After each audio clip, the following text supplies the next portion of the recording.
Vous avez entendu parler d'automatisation de process, de mettre de l'IA dans vos process et tout ça vous paraît un peu flou. Je vous propose de vous expliquer tout ça simplement et de faire un focus sur Make juste après ça.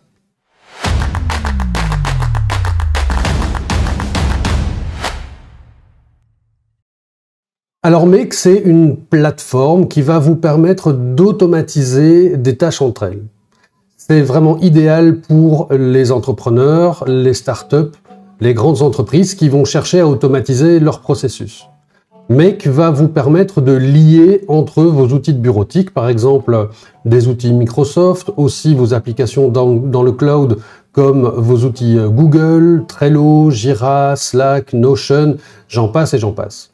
Pas besoin de savoir coder parce que Make propose une interface visuelle de type drag and drop et permet aussi une logique décisionnelle.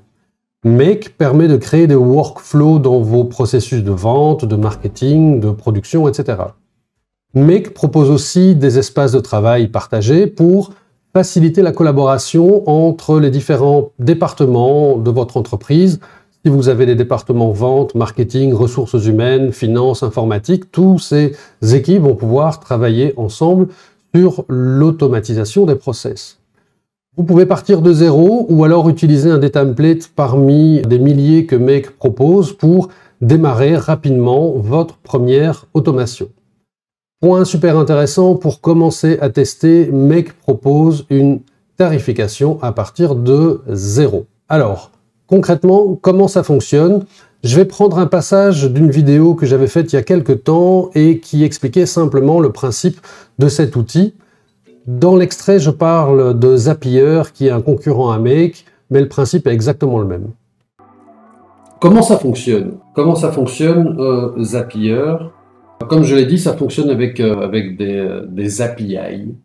Peut-être, sans doute, ça vient de là le nom. Des API. Alors, une API, c'est quoi? Je vous ai fait un super schéma. On comprend pourquoi chez WebDigit, pardon, c'est pas moi le designer. Je vous ai fait un super schéma. Hop. Voilà, vous voyez, c'est magnifique. En fait, une application, imaginons que ce soit Dropbox ou OneDrive, peu importe. Votre application, elle permet de faire pas mal de choses à l'intérieur. Donc, c'est comme si c'était un vase clos et il y a pas mal de fonctionnalités. Dropbox, on peut glisser des fichiers, on peut créer des répertoires, etc., etc. Mais c'est vous, avec votre souris, qui allez dans un navigateur ou dans l'applicatif et qui allez faire des choses au sein même de l'application. Il n'y a pas une autre application qui vient se connecter pour l'instant. Et ces applications, comme Dropbox, se disent, tiens, ce serait pas mal qu'on puisse ouvrir une autre porte d'entrée pour pouvoir faire certaines choses. Peut-être que ce serait intéressant qu'une application puisse, pour un utilisateur, déposer un fichier, par exemple. Et donc, on a créé ce qu'on appelle les API. En fait, c'est du code qui est dans l'application et qui permet d'ouvrir une petite porte et de permettre à d'autres scripts de pouvoir communiquer à l'intérieur de l'application pour pouvoir aller chercher ou déposer de l'information. Donc, imaginons, vous avez un ERP, vous avez votre ERP et vous avez une application de comptabilité, par exemple. Eh bien, plutôt que de devoir aller saisir dans votre logiciel de comptabilité une à une toutes les transactions qui ont été faites au niveau des commandes, par exemple, des commandes en ligne, c'est tout à fait possible. En tout cas, ça devrait l'être avec votre outil de comptabilité. Si votre outil de comptabilité a une API, donc une porte d'entrée pour un autre logiciel, c'est tout à fait possible de faire communiquer votre ERP, donc votre logiciel de gestion en interne, avec votre application de comptabilité. Et donc votre ERP, dès qu'il va recevoir une commande, il va pouvoir lui-même l'envoyer dans l'application via l'API, et donc vous, plus rien à faire, c'est extraordinaire, plus de saisie ou plus de double saisie à faire dans votre logiciel de comptabilité. Vous avez connecté votre ERP à votre outil de comptabilité avec une API et tout se fait maintenant automatiquement. Le gros avantage, c'est que ça se fait automatiquement, donc pas de saisie ou de double saisie. On évite les erreurs humaine, parce qu'à chaque fois qu'on intervient avec un clavier, forcément, ça peut être source d'erreur. Donc voilà, ça permet d'apporter quand même beaucoup de points positifs.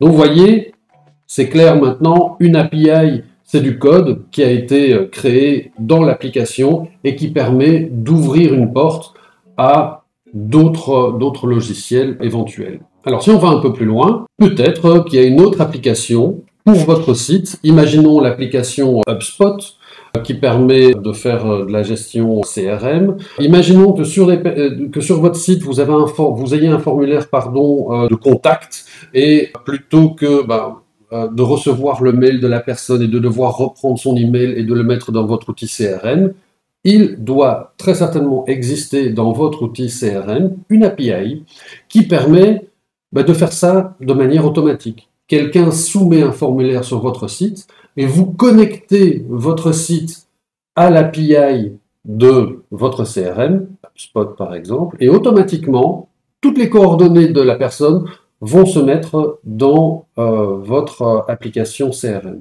Et donc, vous voyez, vous gagnez de nouveau du temps, pas de double saisie, vous évitez les erreurs, etc., etc. Donc, vous voyez maintenant que ces API peuvent faire beaucoup de choses pour vous, pour automatiser les choses. Maintenant, vous allez me dire, oui, mais ok, c'est bien beau, on a compris ce que sont les API, mais où intervient Zapier ici? Eh bien, Zapier, en fait, il va pouvoir se mettre au milieu de deux applications et d'utiliser les API des deux applications pour pouvoir faire des choses entre elles. Imaginons, vous avez d'un côté Gmail, qui est l'application Gmail, et vous avez de l'autre côté des Google Sheets. Eh bien, il serait tout à fait possible pour Zapier de dire dès que dans la Google Sheet, il y a une nouvelle ligne qui est créée, donc dès que c'est un fichier Excel en gros, hein, donc dès que dans le fichier Excel, il y a une nouvelle ligne qui est créée, eh bien, je vais envoyer un email.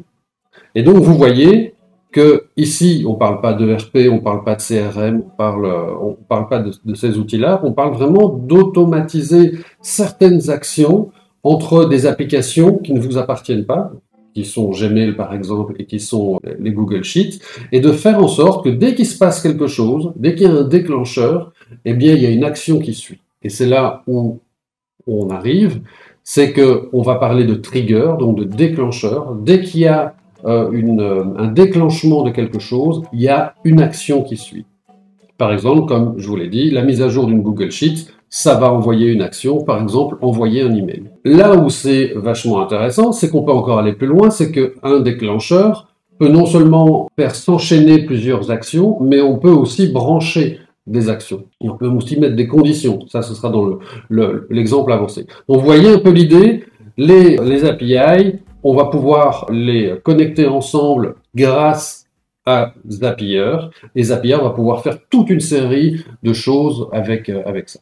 Alors pour ceux qui ne me connaissent pas encore, je m'appelle Jean-Christophe, je suis directeur d'une agence web et notre travail consiste à accompagner les entreprises et les chefs d'entreprise dans leur transformation digitale. On va les aider à grandir et à croître au niveau personnel et puis aussi au niveau de leur entreprise dans le milieu du digital. Alors on revient Make, on va sur le site de make.com et on regarde un peu ce qu'ils proposent. On parlait tout à l'heure des différents outils qui étaient disponibles sur Make pour pouvoir les connecter entre eux. Et on voit ici, si on fait une recherche sur Microsoft par exemple, qu'on voit, il y a les emails, il y a Excel, il y a le calendar, il y a SharePoint, il y a Word, etc., etc. Donc il y a pas mal d'outils de la suite Microsoft. Si on va chercher sur Google, on va pouvoir trouver également pas mal d'outils comme les Google Sheets, Google Drive, le calendar, les Docs, Google Forms, etc., etc. Donc on va pouvoir interconnecter tous ces outils-là ensemble et ça va être vraiment très intéressant.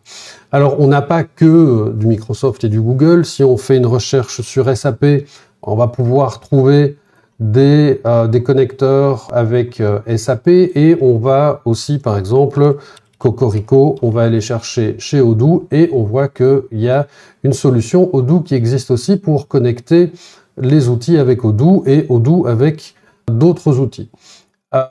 Donc c'est vraiment un écosystème que vous allez pouvoir créer entre tous vos outils pour qu'ils soient interconnectés et de pouvoir créer des process, n'importe quel process entre vos différents outils. On parlait tout à l'heure du prix, et donc vous voyez qu'on a une version gratuite qui est ici et qui permet de faire jusqu'à 1000 opérations par mois. Alors une opération, c'est quoi? Lorsque vous allez faire tourner une interaction avec un des outils, ça va être une opération. Alors au début, vous allez commencer tout doucement, et normalement avec 1000 opérations, vous devriez déjà pouvoir vous faire une bonne idée de ce que Make pourrait vous apporter. Et donc ensuite, on a différents tarifs avec des prix forcément qui vont augmenter et avec des fonctionnalités supérieures en fonction des différents plans que vous pourriez prendre. Ce qui est intéressant, c'est qu'un plan pourrait très bien vous convenir et vous allez pouvoir augmenter le nombre d'opérations par mois pour pouvoir faire tourner vos process. Alors au niveau des ressources, il y a pas mal de documentation qui existe sur Make. Il y a une doc qui est vraiment très bien faite pour pouvoir comprendre comment ça fonctionne. Il y a pas mal évidemment de vidéos qui sont aussi disponibles sur YouTube. Et au niveau des solutions, je vous disais tout à l'heure, c'est vraiment intéressant pour automatiser des process au niveau marketing, au niveau des ventes, au niveau opérationnel, au niveau productivité, au niveau RH, au niveau finance. Donc, il y a moyen de faire énormément de choses avec Make.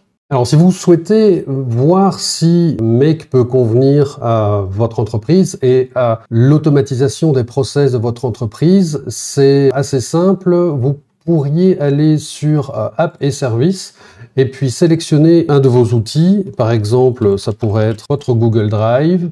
Et donc là, ici, on a différentes actions qui sont déjà présentées pour le Google Drive et on va chercher une autre application qu'on souhaiterait interconnecter. Pourquoi pas, on va regarder Dropbox. Imaginons qu'on souhaite synchroniser le Google Drive et une Dropbox. On sélectionne la Dropbox et vous voyez ici qu'on a une interface qui permet de sélectionner un trigger. On en a déjà discuté tout à l'heure dans la vidéo d'explication de fonctionnement de cet outil. Donc on a un déclencheur, donc on va pouvoir choisir le déclencheur et on va pouvoir choisir ensuite une action qui va se passer sur la Dropbox. Donc vous voyez qu'il y a vraiment beaucoup de possibilités avec cet outil Make. Moi, ce que je vous propose, si c'est pas déjà fait, c'est de vous inscrire, de vous abonner à la chaîne, de peut-être mettre un petit like sur cette vidéo et puis de cliquer sur la cloche pour recevoir les notifications quand on poste de nouvelles vidéos parce que je vais vous mettre une vidéo pour commencer une simple automation sur Make et vous expliquer un peu comment ça fonctionne de manière très simple et très basique.